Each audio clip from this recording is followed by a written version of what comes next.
अगर मैं आप सबसे कहूं कि आने वाले टाइम में अगर भाजपा सरकार यानी कि मोदी सरकार आप लोगों को गिरते हुए नजर आए तो इस चीज को देखकर बिल्कुल भी हैरान मत होना कि भैया भाजपा सरकार कैसे गिर सकती है। उन्होंने तो खुद की सरकार बनाई है तो आखिरकार ऐसा कैसे हो सकता है। हो सकता है भाई, जिस तरीके से मोदी ने सरकार बनाई है उस हिसाब से और भी चांसेस बनते हैं कि उनकी सरकार गिर सकती है। तो फैक्ट ऐसे हैं जिसकी वजह से मोदी गवर्नमेंट के गिरने के चांसेस बहुत ही ज्यादा बन चुके हैं। और वैसे भी राहुल गांधी ने 2024 में ही भविष्यवाणी कर दी थी। जब मोदी ने तीसरी बार अपनी सरकार बनाई थी तभी राहुल गांधी ने कह दिया था कि यह सरकार ज्यादा दिनों तक चलने वाली नहीं है, यह सरकार बहुत ही जल्द गिर जाएगी। जिस तरीके से मोदी ने तीसरी बार अपनी सरकार बनाई है गठबंधन करके ना, उस हिसाब से यह सरकार बहुत ही जल्द गिर जाएगी।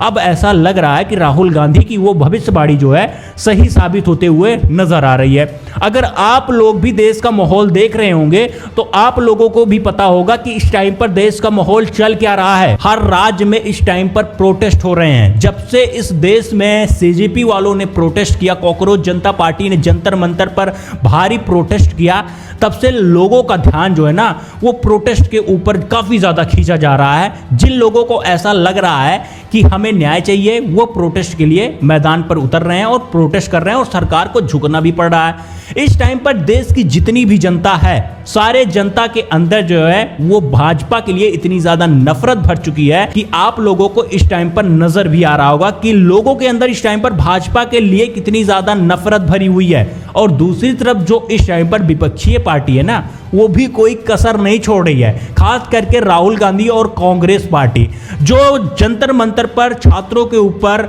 लाठीचार्ज हुई थी और उसके बाद पैलेट गन चला था, उस मुद्दे को लोग काफी ज्यादा सीरियस नहीं लेते, नॉर्मली ले रहे थे, मजाक में लेकर छोड़ रहे थे।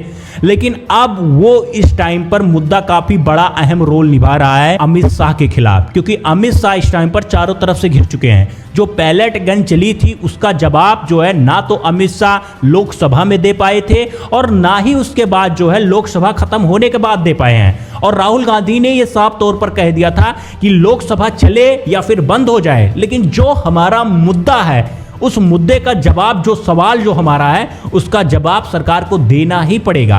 और सरकार उस सवाल का जवाब नहीं दे पा रही है कि पैलेट गन आखिरकार किसके इशारे पर चली थी और किसने कहा था कि भैया जाओ पैलेट गन चला दो, क्योंकि वहां पर एक छात्र की आंखों की रोशनी जा चुकी है। अब उसके आंखों की रोशनी नहीं आएगी। और उसी छात्र को लेकर कल राहुल गांधी ने थाने के बाहर जो है धरना भी दिया था। अब उस टाइम पर जो है थाने के जो इंचार्ज थे, जो भी वहां पर था ना, वो एफआईआर लिखने को तैयार नहीं था। मतलब इस देश में इतनी ज़्यादा तानाशाही चल रही है, अगर कोई अपनी प्रॉब्लम के लिए पुलिस स्टेशन में जा रहा है, एफआईआर लिखवाने के लिए जा रहा है किसी के खिलाफ, तो वो एफआईआर नहीं लिखी जाएगी। वो भी इस देश की सबसे बड़ी विपक्षीय पार्टी जो कि राहुल गांधी गए थे खुद, उसके बाद भी एफआईआर नहीं लिखी जाती है। और राहुल गांधी को 7 घंटे तक धरने पर बैठना पड़ता है, तब जाकर उनकी एफआईआर लिखी जाती है। क्योंकि राहुल गांधी ने कह दिया था कि चाहे हमें यहां पर 1 महीने बैठने पड़े, चाहे यहां पर 8-10 घंटे बैठने पड़े, हम बैठेंगे, लेकिन एफआईआर लिखवाकर ही यहां से हम उठेंगे। और उसके बाद जो है जब वहां की प्रशासन जो है, वहां की जो थाना इंचार्ज होते हैं वो परेशान हो जाते हैं, तब जाकर राहुल गांधी की एफआईआर लिखी जाती है। और उसके बाद कैमरे के सामने राहुल गांधी एफआईआर को दिखाते भी हैं। इसमें किसकी जीत हुई? इसमें राहुल गांधी की जीत हुई, क्योंकि जो एफआईआर सरकार के इशारे पर नहीं लिखी जा रही थी वो सरकार को झुकना पड़ा, अमित शाह को झुकना पड़ा।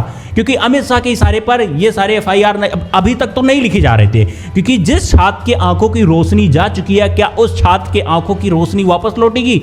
ये जो पैलेट गन चली थी वो भी छात्र के ऊपर चली थी। क्या इस देश को जो है तानाशाही की ओर नहीं खींचा जा रहा है? तानाशाही नहीं चल रही है इस देश में?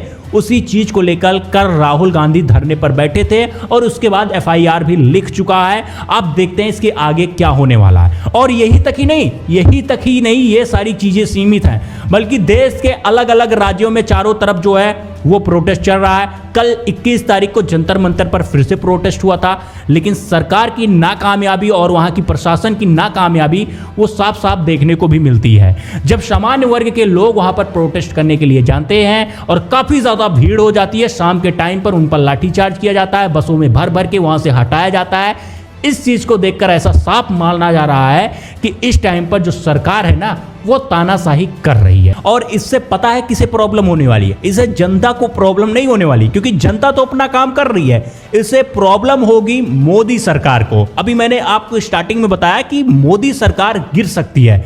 इसके दो फैक्ट ये हो सकते हैं कि इस टाइम पर जो मोदी सरकार के खिलाफ लोगों के दिलों में इतनी ज्यादा नफरत भर चुकी है ना, और जो पार्टी मोदी सरकार को समर्थन कर रही है, क्योंकि आप लोगों ने देखा होगा 3 जगहों पर जो है वो उपचुनाव हुआ, दतिया में भी हुआ और उसके बाद बिहार में हुआ और गुजरात में हुआ। गुजरात में भले ही मोदी सरकार जीत गई थी लेकिन कम वोटों के फासलों से जीती थी, और दोनों जगहों पर जो दतिया और बिहार में था वहां पर हार गई थी।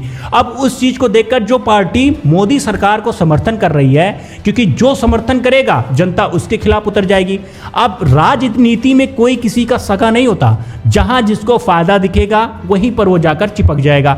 अगर किसी भी पार्टी को ऐसा लगेगा कि अगर हम मोदी के साथ रहेंगे तो हमें घाटा हो सकता है, जनता हमसे नफरत करने लग सकती है, तब वो पार्टी मोदी को छोड़ने में जरा सा भी संकोच नहीं करेगी। अगर 1-2 पार्टी जो छोटी छोटी शामिल हुई है, या फिर जो आंध्र प्रदेश की पार्टी है वो अगर पार्टी छोड़ देती है, जो 16 सांसद को लेकर आई है, चंद्रबाबू नायडू की जो पार्टी है उसने 16 सांसद को लेकर आया है और उसके बाद मोदी की गवर्नमेंट बनी है, सरकार बनी है, मतलब अगर वो पार्टी हट जाती है और 1-2 पार्टी हट जाती है इस डर के मारा कि अगर जनता भी हमसे नफरत करने लगी तो हमारी सरकार गिर सकती है, अगर ये सारी पार्टियां हट जाती हैं तब मोदी की सरकार गिरने से कोई रोक नहीं सकता। और दूसरी तरफ अमित शाह भी फंसे हुए हैं। अमित शाह इस तरीके से फंसे हुए हैं क्योंकि पैलेट गन का मुद्दा अब बहुत बड़ा हो चुका है और उसके खिलाफ FIR भी लिखी जा चुकी है।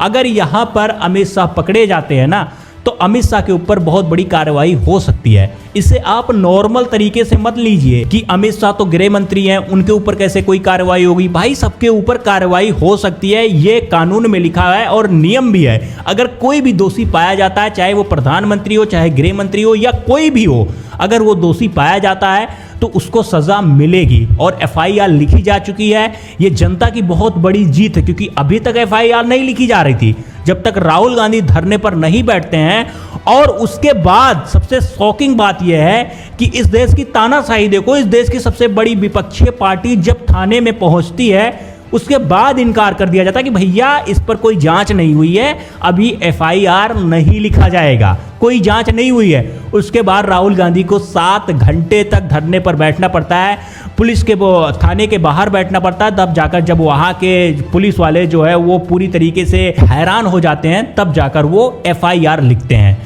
तो इस चीज को देखना बहुत ही ज्यादा इंपॉर्टेंट है कि अब इस चीज को कैसे मोदी गवर्नमेंट कंट्रोल करेगी। ये जो जनता के अंदर इतना ज्यादा उबाल इस टाइम पर है, क्रोध है मोदी सरकार के खिलाफ, इसे कंट्रोल कैसे करेगी। क्योंकि 2 चुनाव आने वाले हैं, 2 क्या 1 चुनाव तो आने वाला है 2027 में यूपी में, और वो पूरी तरीके से कंफर्म है कि बीजेपी जो है वो यूपी में हार जाएगी। क्योंकि मैं खुद यूपी का रहने वाला हूं और खास करके और भाग्य सौभाग्य से अयोध्या से हूं। जिस तरीके से यहाँ का माहौल चल रहा है उस चीज को देखकर ऐसा लग रहा है कि भाजपा नहीं जीतेगी यूपी में, 100% जो है भाजपा हार जाएगी। बाकी इन सभी मुद्दों पर यूपी गवर्नमेंट और भाजपा गवर्नमेंट के ऊपर आपको क्या कुछ कहना है कमेंट करके जरूर बताना। कमेंट करना बिल्कुल भी मत भूलना और अपने इस भाई को सपोर्ट करने के लिए नीचे सब्सक्राइब का भी बटन है उसे दबा दिया करो भाई, थोड़ा सा सपोर्ट करना आप लोगों का भी बनता है अपने भाई को।